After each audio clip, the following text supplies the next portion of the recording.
Hello friends, welcome to மக்கள் சேவை channel. இன்றைக்கி நம்ம ஒரு முக்கியமான இன்ஃபர்மேஷன் பற்றி தான் பார்க்க போகிறோம். அதாவது தமிழக அரசு சார்பில் ரேஷன் அட்டைதாரர்கள் மற்றும் மகளிர் உரிமை தொகை குறித்து முக்கிய அறிவிப்பு வெளியிட்டிருக்காங்க. இப்போ இதை பற்றின மொத்த இன்ஃபர்மேஷன் தான் இந்த வீடியோ பார்க்க போகிறோம். இந்த வீடியோ ஸ்கிப் பண்ணாமல் ஃபுல்லாக பாருங்கள். அது மட்டும் அல்ல, இந்த வீடியோ நிறைய பேருக்கு ஷேர் பண்ணுங்க. ஓகே, ஸோ ஃபஸ்ட் என்ன அறிவிச்சிருக்காங்கன்னா, தமிழக ரேஷன் அட்டைதாரர்களுக்கு ஒரு முக்கிய அறிவிப்பு கொடுத்துருக்காங்க. என்னமான அறிவிப்புனா, ஸோ வீடு தேடி உங்களுக்கான ரேஷன் பொருட்களை விநியோகம் செய்ய போகிறாங்க. விரைவில் வீடுகளுக்கு சென்று ரேஷன் பொருட்கள் விநியோகிக்க நடவடிக்கை எடுக்கப்படும் என அமைச்சர் சக்கரபாணி பார்த்தா தெரிவிச்சிருக்காரு. பொருட்களை டோர் டெலிவரி செய்ய அவற்றை பாக்கெட்டுகளை அடைக்க வேண்டும் என்று தெரிவிச்சிருக்காரு. ரேஷன் பொருட்கள் டோர் டெலிவரிக்காக 6 மில்கள் புதுசாக பார்த்தா அமைக்க போகிறன்றதையும் மென்ஷன் பண்ணியிருக்காங்க. ஸோ விரைவில் பார்த்தா வீடு தேடி ரேஷன் பொருட்கள் டோர் டெலிவரி செய்கிறதா பார்த்தா தெரிவிச்சிருக்காங்க. அதுக்கான அறிவிப்பை இன்றைக்கி பார்த்தா உணவுத்துறை அமைச்சர் ஸோ பத்திரிகையில் சொல்லியிருக்காரு. ஸோ இதான் உங்களுக்கான இன்ஃபர்மேஷன்.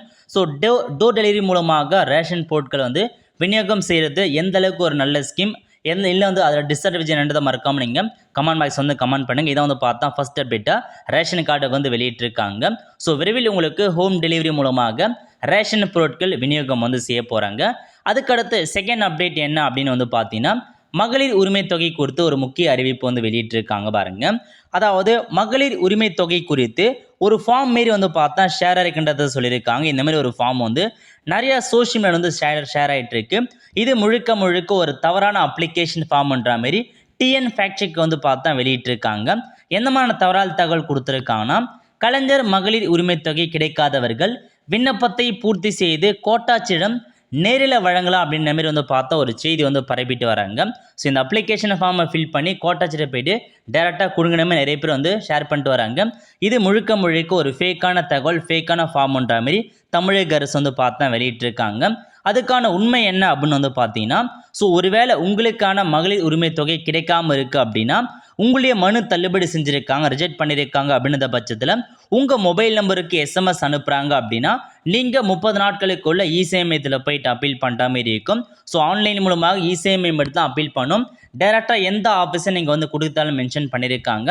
பட் இது பார்த்தீங்கன்னா உங்களுக்கு இ-சேவை மையத்துலேயும் அதுக்கான ஆப்ஷன்ஸ் வரல. பட் சொல்லியிருக்காங்களே தவிர இன்னும் வராமல் இருக்குது. கண்டிப்பாக திரும்ப உங்களுக்கான எஸ்எம்எஸ் வரும் பட்சத்தில் நீங்கள் நியரஸ்ட்டாக இருக்க இ-சேவை மையத்தில் போயிட்டு அப்ளை பண்ண பாருங்கள். அப்பீல் பண்ணாதவங்க ஸோ திரும்ப நீங்கள் அப்பீல் பண்ணுறதுக்கான வாய்ப்பு வழங்கப்படும் சொல்லியிருந்தாங்க. பட் இன்னும் வராமல் இருக்குது. கண்டிப்பாக வருஷம் நான் இன்ஃபார்ம் பண்ணுறேன்.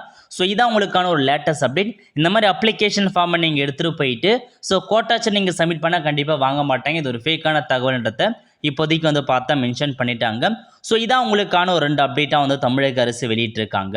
ஓகே ஃப்ரெண்ட்ஸ், கண்டிப்பாக இந்த பிடிச்ச லைக் பண்ணுங்கள். அது மட்டும் அல்ல, இந்த வீடியோ நிறைய பேருக்கு ஷேர் பண்ணுங்கள். அடுத்த ஒரு நிலையில் சந்திப்போம். நன்றி, வணக்கம்.